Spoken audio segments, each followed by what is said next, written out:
અંકલેશ્વરમાં આવેલ rural police સ્ટેશનની બાજુમાં આવેલ ઝૂંપડપટ્ટીમાં આદિવાસીઓ 60 વર્ષથી રહે છે. તારીખ 8 જાન્યુઆરી 2025ના રોજ મોન્ટી તિવારી, મોન્ટી બાબા નામનો વ્યક્તિ ત્યાં જઈ રિવોલ્વર બતાવી ત્યાંના રહેવાસીઓને ધમકી આપે છે. આ કોઈની સગી થતી નથી. ત્યાં જઈને આદિવાસી ભાઈઓનું જાતિ વિશે ટિપ્પણી કરી પોતાનો રોપ જમાવી 2 દિવસમાં ઝૂંપડપટ્ટી ખાલી જોઈએ.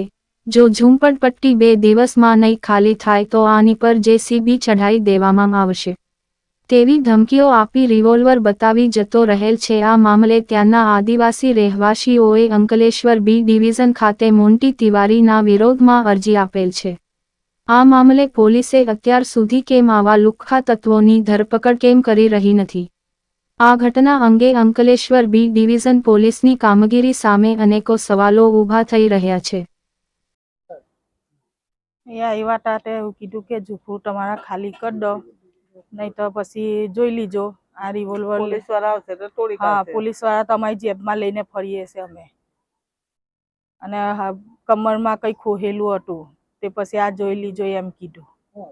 એ ખબર નહીં પણ કમરમાં ખોસેલું હતું બંદૂક જેવું કઈ.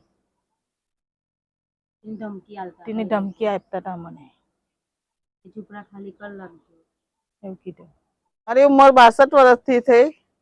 હું 60 વર્ષથી અહીંયા છું.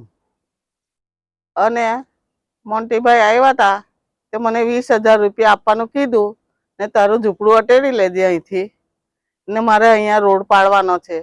પછી મેં કીધું જે કંપનીના માલિક હતા એ અમને કહી ગયા છે કે તમને કંઈક આપીશું અને માછી મને જરૂર પડશે તો લઈશ, નહીં તો તમને રહેવા દીધેલા જ છે અહીંયા એવું કીધું તું અમને.